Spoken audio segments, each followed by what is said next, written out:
नमस्कार, स्वागत है आप सभी का हमारे इस खास कार्यक्रम में। भारत का आकांक्षी समाज, चाहे वो युवा हो, किसान हो या महिलाएं, अभूतपूर्व सपने देख रहा है और इन सपनों को पूरा करने के लिए उतनी ही तेज गति से जरूरी है प्रगति। ये गति और प्रगति तय करने की जिम्मेदारी है लोक सेवकों की, जो नए भारत के शिल्पकार की भूमिका में है।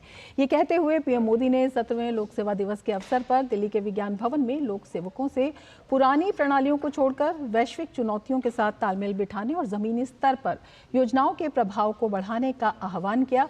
और आज हम इसी पर करेंगे चर्चा। मैं हूं रमा त्यागी, मेरे साथ जुड़ेंगे खास मेहमान भी।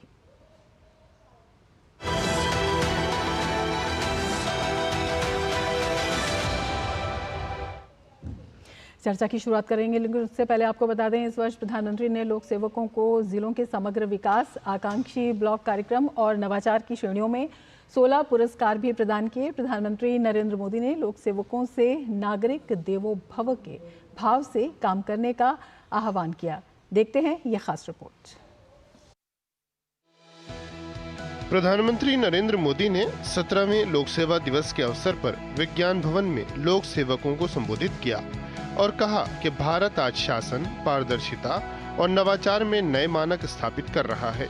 पीएम मोदी ने इस मौके पर समग्र विकास, आकांक्षी ब्लॉक कार्यक्रम और नवाचार की श्रेणियों में पुरस्कार प्रदान किए। उन्होंने कहा कि दुनिया भारत में निवेश करने के लिए उत्साहित है और ये सुनिश्चित करने की जरूरत है कि ब्लॉक और जिला स्तर पर कोई लाल फीताशाही न हो, तभी अपने लक्ष्यों को हासिल किया जा सकता है। इस बार सिविल सर्विसेज डे के theme holistic development of India रखी गई है। ये सिर्फ एक थीम नहीं है, ये हमारा कमिटमेंट है, देश की जनता से हमारा वादा है।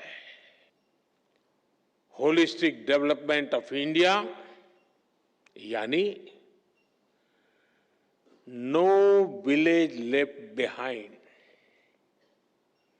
No family left behind, no citizen left behind. असल प्रगति का मतलब छोटे बदलाव नहीं, बल्कि फुल स्केल इंपैक्ट होता है। प्रधानमंत्री मोदी ने कहा कि विकसित भारत के सपने को पूरा करने के लिए विकास के रथ के हर पहिए को एक साथ मिलकर काम करना होगा। अब सिविल सर्विस को कंटेम्पररी चैलेंजेस के हिसाब से खुद को एडेप्ट करना होगा, तभी वो रिलेवेंट बनी रह सकती है। हमें खुद के लिए नई नई कसौटियां भी नित्य बनाते रहना होगा और हर कसौटी को पार करते रहना होगा। प्रधानमंत्री ने कहा कि भारत का आकांक्षी समाज, चाहे वो युवा हो, किसान हो या महिलाएं, अभूतपूर्व सपने और महत्वाकांक्षाएं रखता है। इन आकांक्षाओं को पूरा करने के लिए हमें उतनी ही अभूतपूर्व गति से प्रगति की आवश्यकता है। तेजी से बदलते समय में हमें ग्लोबल चैलेंजेस पर भी गहरी नजर रखनी है। आप देख रहे हैं, फूड, वाटर और एनर्जी सिक्योरिटी अब भी बड़ी चुनौती बनी हुई है। विशेष रूप से ग्लोबल साउथ के लिए यह बहुत बड़ा संकट है। लंबे समय से चल रहे संघर्षों के कारण कई देशों में हालात और मुश्किल होते जा रहे हैं। इसका असर लोगों पर पड़ता है, रोजमर्रा के जीवन पर पड़ता है। डोमेस्टिक और एक्सटर्नल पहलुओं के बीच बढ़ते इंटरकनेक्शन को हमें समझना हुए हमें अपनी रीति और रीति को बदलना होगा। प्रधानमंत्री नरेंद्र मोदी ने लोक सेवकों को नए भारत का शिल्पकार बताया। उन्होंने इसके लिए दायित्वों को निभाने के लिए खुद को और अधिक सक्षम बनाने का आह्वान किया। प्रधानमंत्री ने कहा कि 2014 के बाद से देश में व्यवस्था परिवर्तन का एक बहुत बड़ा महायज्ञ शुरू हुआ है और देशवासी तेज गति के साथ खुद को ढाल रहे हैं। ब्यूरो इनपुट के साथ निशांत सौरभ की रिपोर्ट, डीडी न्यूज। तो देश के सामने सपने हैं, आकांक्षाएं हैं, लक्ष्य हैं और चुनौतियां भी हैं और इन्हें पूरा करेंगे आधुनिक भारत के शिल्पकार। और ऐसे ही कुछ शिल्पकार इस वक्त हमारे स्टूडियो में हमारे साथ मौजूद हैं। अपने ख़ास मेहमानों से मैं आपका परिचय करा देती हूँ। हमारे साथ वी श्रीनिवास जी जुड़े हुए हैं, सेक्रेटरी हैं DARPG के। हमारे साथ मोनिका राय जुड़ी हुई हैं, मोनिका रानी जुड़ी हुई हैं, डिस्ट्रिक्ट कलेक्टर हैं बहराइच उत्तर प्रदेश से। और हमारे साथ प्रभव जोशी जुड़े हुए हैं, डिस्ट्रिक्ट कलेक्टर हैं राजकोट से। और हमारे साथ साजू वाहिद भी जुड़े हुए हैं, डिस्ट्रिक्ट कलेक्टर हैं दलई त्रिपुरा से। अपने सभी मेहमानों का हम स्वागत करते हैं। श्रीनिवास जी, सबसे पहले आपके पास आना चाहेंगे और आपसे जानना चाहेंगे, प्रधानमंत्री ने जिस तरह से आधुनिक भारत के शिल्पकार लोक सेवकों को कहा है, ये कितना बड़ा संदेश है, कितनी बड़ी जिम्मेदारी है, किन मायनों में कैसे इसे देखते हैं? आज माननीय प्रधानमंत्री जी का प्रेरणादायक उद्बोधन था राष्ट्र के सिविल सर्वेंट्स को 17वें सिविल सेवा दिवस के उपलक्ष्य में, जिसमें उन्होंने सबको प्रेरित किया कि नेशन फर्स्ट सिटीज़न फर्स्ट इस अप्रोच के साथ काम करें। और जो थीम था इस बार सिविल सेवा दिवस का, ये था विकसित Bharat, holistic development of India, Bharat का समग्र विकास।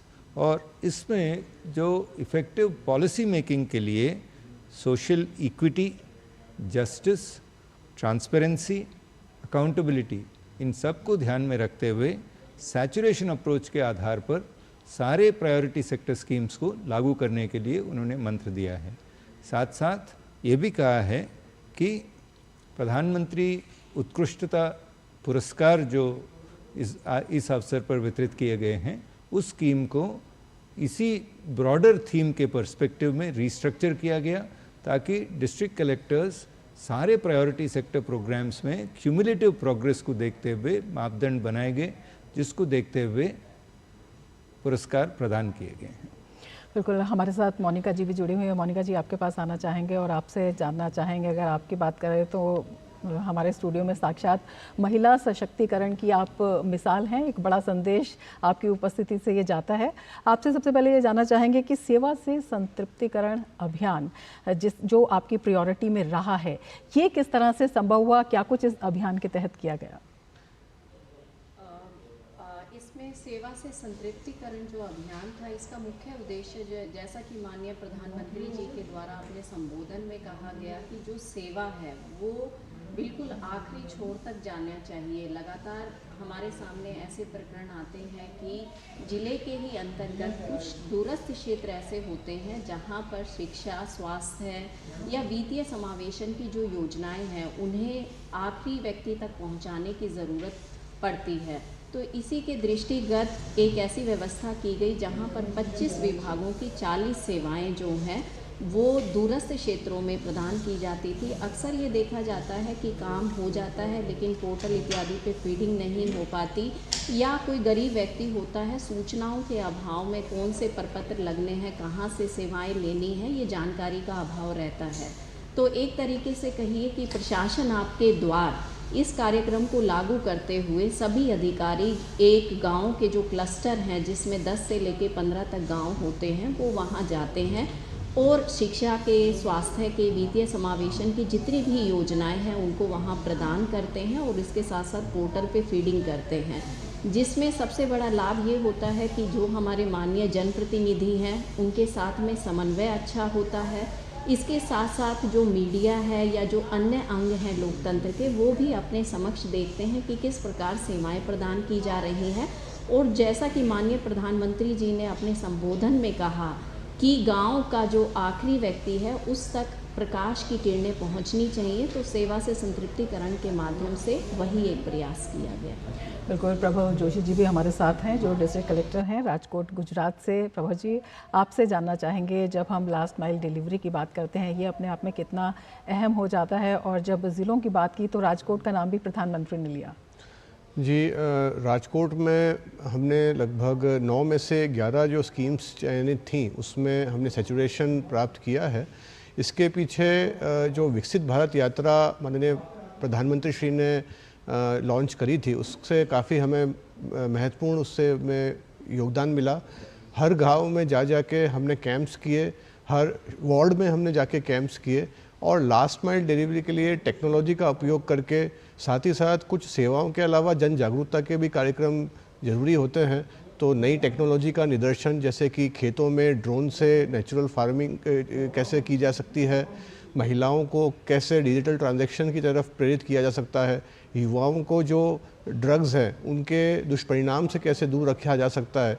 तो ऐसे कैंप अप्रोच से हर गांव में, हमारे यहाँ 600 गांव हैं, हर गांव में और जो महानगर पालिका है उसके हर एक वार्ड में ये हमने कैंप अप्रोच से लास्ट माइल डिलीवरी पहुँचने का प्रयास किया। बिल्कुल, साजू वाहिद भी हमारे साथ जुड़े हुए हैं। साजू जी, आपसे जानना चाहेंगे कि जब हम बात करते हैं, क्योंकि प्रधानमंत्री ने कहा कि केवल स्कीम लॉन्च करने से जो है वो परफेक्शन नहीं आता है, उसका प्रभाव कितना हुआ है, वो कितने लोगों तक पहुंची है और जो असली लाभार्थी है उसका फ़ायदा हुआ है या नहीं हुआ है, और उसके लिए कोई भी गाँव ना छूटे, कोई भी परिवार ना छूटे, कोई भी व्यक्ति ना छूटे, और इसके लिए ब्लॉक लेवल पर भी काम करना बेहद ज़रूरी है। क्या कुछ काम हुआ है ब्लॉक लेवल पर, किस तरह से इसे बताना चाहेंगे, किस तरह से आपने लोगों से कनेक्ट किया? मैं जिला कलेक्टर हूँ। दलाई एक एस्पिरेशनल डिस्ट्रिक्ट है, तो जैसा दलाई डिस्ट्रिक्ट एस्पिरेशनल डिस्ट्रिक्ट का रूप में हमने जो काम किया था, वो एस्पिरेशनल डिस्ट्रिक्ट से लेकर अभी गंगानगर एक ब्लॉक है मेरा, एस्पिरेशनल ब्लॉक में सेलेक्ट किया गया था। तो इसमें ये देखा जा सकते हैं, जब ये शुरू हुआ था गंगानगर ब्लॉक का जो ranking, delta ranking NITI Aayog जो करते हैं, हमारा रैंकिंग 456 में था।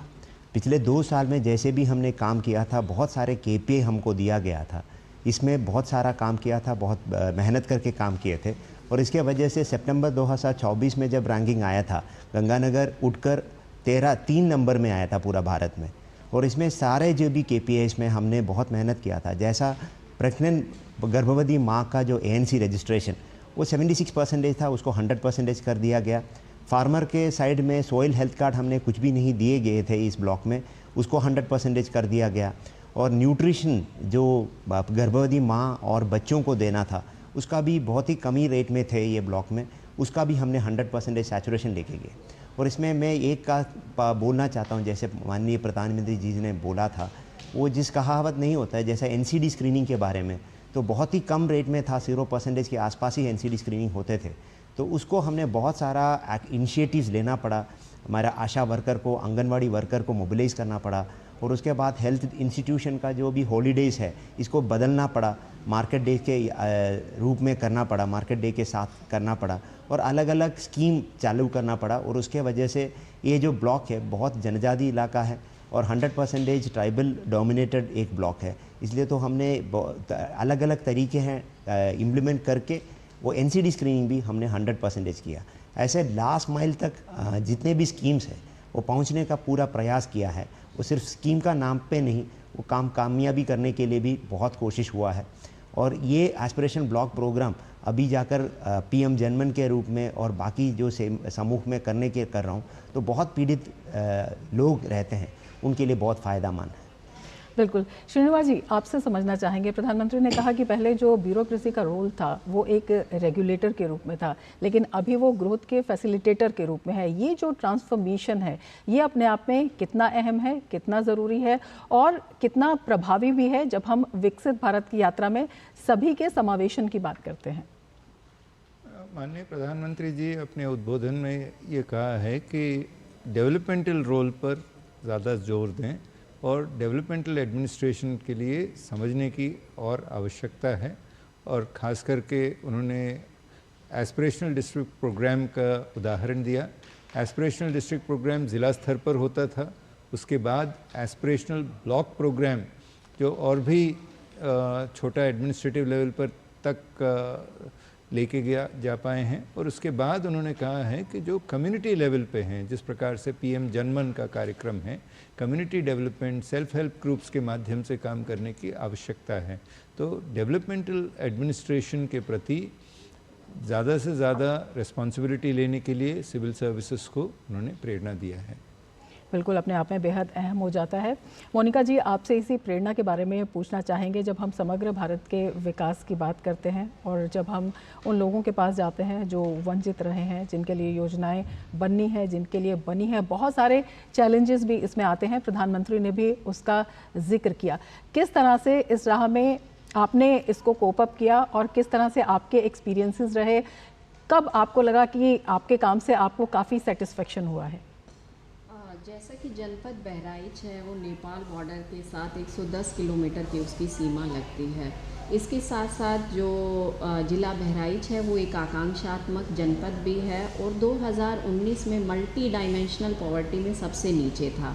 तो ऐसी परिस्थितियां जहां पर जनजातियां भी रहती हैं और जहां पर आर्थिक सामाजिक विकास काफ़ी पीछे है, तो उसमें सबसे बड़ा प्रयास ये कहा गया कि सबसे पहले लोगों को जानकारी हो कि कौन कौन सी स्कीम चल रही है, उनके लिए कहाँ उन्हें अप्रोच करना है और उनके वहाँ तक प्रशासन जाए, जिससे जो सबसे बड़ी ज़रूरत होती है कि जनता का प्रशासन में एक विश्वास जागृत हो। और इसके अतिरिक्त जो जनपद के विभिन्न जिला स्तर के अधिकारी हैं उनके बीच में एक समन्वय हो।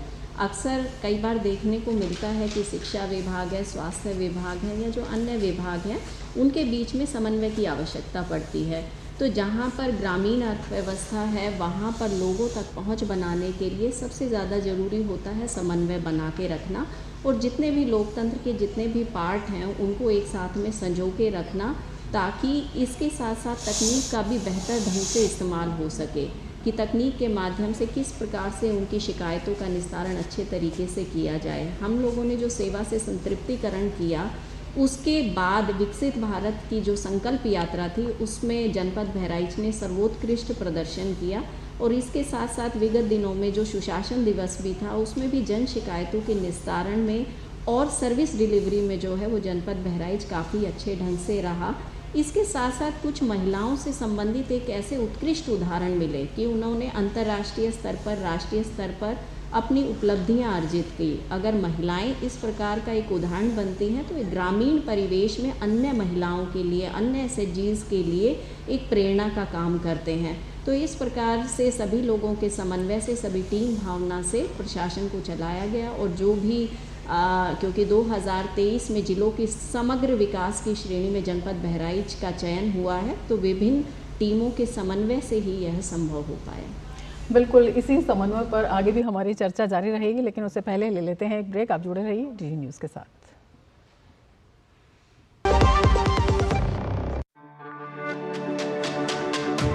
मेरी पसंद, मेरी पसंद, मेरी पसंद, मेरी पसंद, हमारी पसंद, हम सबकी पसंद। मजबूत देश का मजबूत सरिया हो गया स्टील। जो लक्ष्य चुना था समझ आने लगा है। GLA यूनिवर्सिटी, उच्च लक्ष्य की निश्चित प्राप्ति।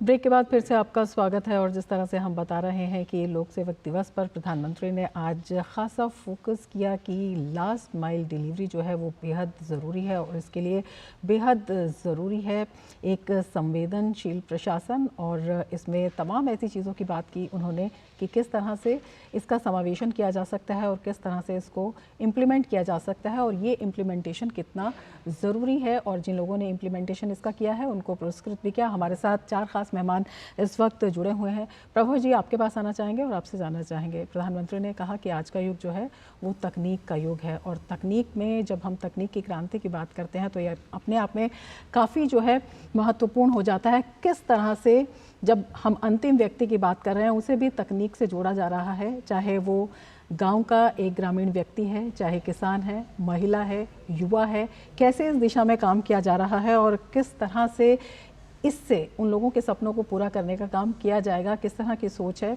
और किस तरह का काम ज़मीनी स्तर पर। जी, टेक्नोलॉजी के रोल पे माननीय प्रधानमंत्री श्री ने आज खूब भार दिया। उन्होंने आर्टिफिशियल इंटेलिजेंस के बारे में खास फोकस किया। जहाँ तक ज़मीनी क्षेत्र की बात करें तो आजकल लगभग सभी सरकारी योजनाओं की जो भी एप्लीकेशंस हैं वो ऑनलाइन हो गई हैं।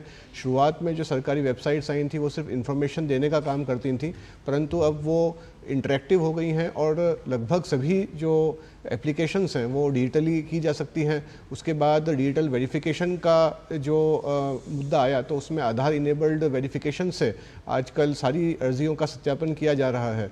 तो डुप्लीकेट बेनिफिशियरी को पकड़ने में और जो प्रिडिक्टिव एनालिसिस से जो लाभार्थी बाकी रह गए हैं जिन्हें शामिल होना था, ऐसे डेटा एनालिसिस से हम लास्ट माइल डिलीवरी तक पहुंच सकते हैं।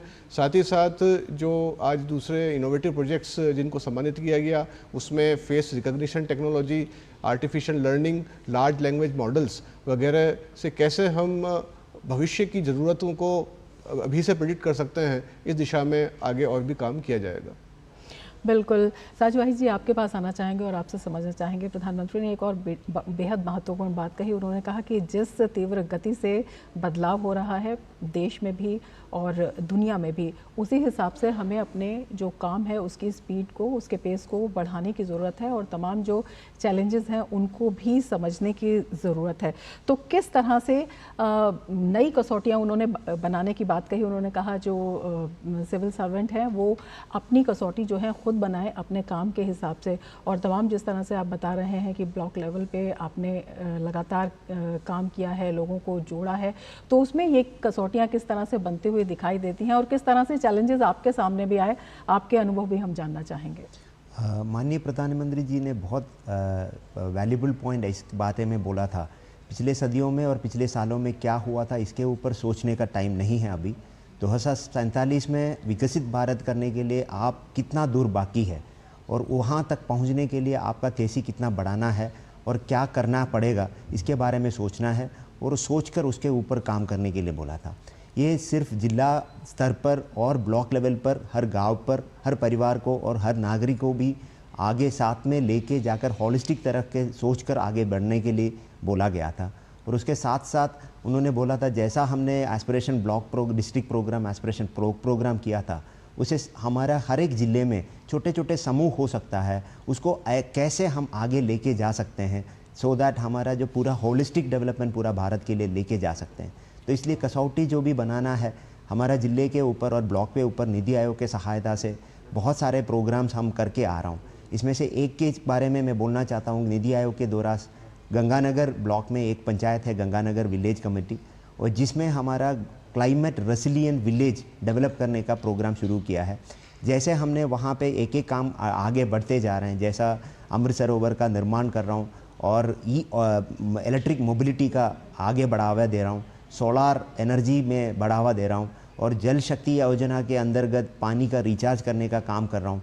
ये सारे चीज़ फ्यूचर को देखकर और आगे बढ़कर करने के हैं। और इसके अलावा साथ साथ ये भी देखना है कि हर एक पर कैपिटा पर और जीएसडीपी पर और जीडीपी पर हमारा ध्यान देते हुए हमारा आइडेंटिफाई और केपीआई आइडेंटिफाई करना है और उस पर काम करना है। तो इसी लेवल पे एक मार्गदर्शन हमको मिला है और इसी लेवल पे काम करने का हमने प्लानिंग भी किया है और इनोवेटिव तरीके से आगे बढ़ने का कोशिश कर रहा हूँ। श्रीनिवास जी, आपसे समझना चाहेंगे, प्रधानमंत्री ने एक बेहद महत्वपूर्ण बात आज ये भी कही कि हम कहते हैं अतिथि देवो भव, लेकिन मैं कहता हूँ कि जो नागरिक है नागरिक देवो भव, ये अपने आप में कितना गहरा प्रधानमंत्री की तरफ से एक संकेत भी है, संदेश भी है, जब वो ये कहते हैं कि जो आम नागरिक हैं, जो वंचित हैं, जो गरीब हैं, उनके लिए लोक सेवकों को संवेदनशील होना चाहिए, उनकी समस्याओं को समझने के लिए, उनसे जुड़ने के लिए। ये बहुत ही महत्वपूर्ण बात उन्होंने कही है और ये सिविल सर्वेंट का जो करियर स्पैन है उसमें सिटीज़न सेंट्रिसिटी एक बहुत महत्वपूर्ण पड़ाव है और किस प्रकार से सिटीज़न इंटरेक्शन सरकार के साथ इसको सिंप्लीफाई करें टेक्नोलॉजी के माध्यम से, जो मैक्सिमम गवर्नेंस मिनिमम गवर्नमेंट, जो इसका मूल मंत्र ये है कि सिटीजन्स को डिजिटली एम्पावर किया जाए और संस्थानों को डिजिटली ट्रांसफॉर्म किया जाए।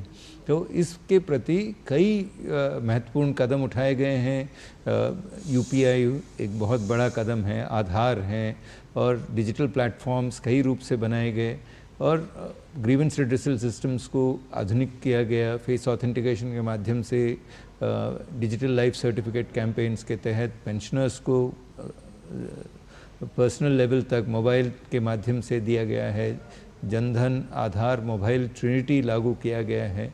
तो किस प्रकार से टेक्नोलॉजी के यूज़ करते हुए सिटीज़न और सरकार के बीच में जो दूरी है इसको कम करें, जो अननेसेसरी लॉज हैं इसको रिपील करें और गवर्नेंस मॉडल्स जो भारत के हैं इनको और आगे बढ़ाएं। तो इसमें सिटीजन सेंट्रिसिटी का बहुत महत्वपूर्ण कदम है।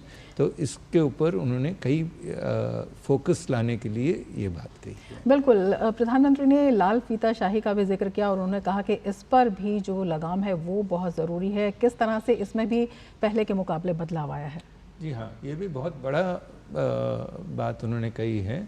उन्होंने कहा है कि गवर्नमेंट एफिशिएंसी को बढ़ाने के लिए हम अन्य देशों से 10-15 साल आगे हैं और भारत सरकार में initiative for increasing efficiency in decision making कई वर्षों से लागू किया जा रहा है। जब माननीय प्रधानमंत्री जी ने 2014 में ऑफिस अज्यूम किया था तो तब उन्होंने किसी भी फाइल को 4 लेवल से ज़्यादा नहीं जा सकता है ये प्रिस्क्राइब किया। तो इसके पॉलिसी के अंतर्गत delayering, delegation of financial powers, digitisation of office जैसे ई ऑफिस लागू किया गया है। साथ ही साथ सेंट्रल रजिस्ट्रेशन यूनिट्स जितनी भी डाक आती हैं इसको ऑनलाइन प्रोसेस किया जाए। जितने करस्पॉन्डेंस इंटर डिपार्टमेंटल मेमोज हैं ये ऑनलाइन फाइल्स के माध्यम से प्रोसेस किया जाए। और साथ ही साथ जो अंडर सेक्रेटरी, डिप्टी सेक्रेटरी स्तर के अधिकारियों को डेस्क ऑफिसर्स के रूप में नियुक्त किया जाए। इस प्रकार के एक comprehensive initiative for increasing efficiency in decision making को लागू किया गया है और वो 10 साल से अभी तक बहुत प्रचलित हुआ है। और इसके माध्यम से स्वच्छता अभियान भी चलाए गए। पेंडेंसी भारत सरकार में न्यूनतम स्तर पर हैं। जो भी एफआर आता है 21 दिन में ग्रीवेंसेस रिड्रेस हो जाते हैं। तो मॉडर्नाइजेशन ऑफ गवर्नमेंट सिस्टम्स के प्रति बहुत फोकस रहा है। बिल्कुल, काफ़ी फोकस रहा है और प्रधानमंत्री ने जो है आज बातचीत भी की। जो लोक सेवक हैं जो वहाँ पर मौजूद थे, मोनिका जी छोटा सा सवाल आपसे जानना चाहेंगे, प्रधानमंत्री के साथ बातचीत का अनुभव कैसा रहा? आज माननीय प्रधानमंत्री जी के साथ में जो भी विचार विमर्श हुआ तो सबसे पहले कि उनका अनुभव जो है वो बहुत ही हम लोगों को आगे फील्ड में काम आने वाला है। जिस तरीके से उन्होंने बताया कि किसी भी तरीके से अगर जब भी सरकारी क्षेत्र में कोई परिवर्तन किया जाता है तो उस परिवर्तन को जो जन सामान्य है वो उसको सहज से स्वीकार नहीं करता है। उसके लिए आपको प्रॉपर तैयारी करनी पड़ती है। उसके लिए हो सकता है आपको प्राइवेट पार्टनरशिप करनी पड़े, आपको एनजीओ की हेल्प करनी पड़े। तो उनके जो कथन थे वो हम डे टू डे लाइफ में फील करते हैं कि जब भी कोई परिवर्तन करते हैं तो उस परिवर्तन को स्वीकारने में समय लगता है। दूसरा, उनके द्वारा कहा गया कि आप जो योजनाएं कर रहे हैं आप किस तरीके से उसको इस तरीके से कर रहे हैं कि आपने तकनीक का इस्तेमाल करके आपने ये इंश्योर कर लिया कि जो है समय के अंतर्गत जो शिकायतों का निस्तारण हो, लेकिन उसमें मानवीय जो संवेदनाएं हैं वो लगातार बनी रहें। और इस पर जो है प्रधानमंत्री का खासा फोकस रहा और यही प्रधानमंत्री की खास बात है कि वो जो है खुद जो है जो समस्याएं हैं, जो वस्तुस्थिति है उसको समझने की कोशिश करते हैं और उसमें जो है मार्गदर्शन मिलता है और वो अपने आप में एक बड़ा जिसे कह सकते हैं कि संबल जो है साबित होता है। अपने सभी मेहमानों का हम धन्यवाद करना चाहेंगे। श्रीनिवास जी आपका, मोनिका जी आपका, प्रभु जी आपका और साजिद जी आपका बहुत शुक्रिया हमसे जुड़ने के लिए और इतने महत्वपूर्ण विचार हमारे साथ, अपने अनुभव हमारे साथ साझा करने के लिए। इसके साथ ही चर्चा में फ़िलहाल इतना ही। दीजिए इजाज़त, नमस्कार।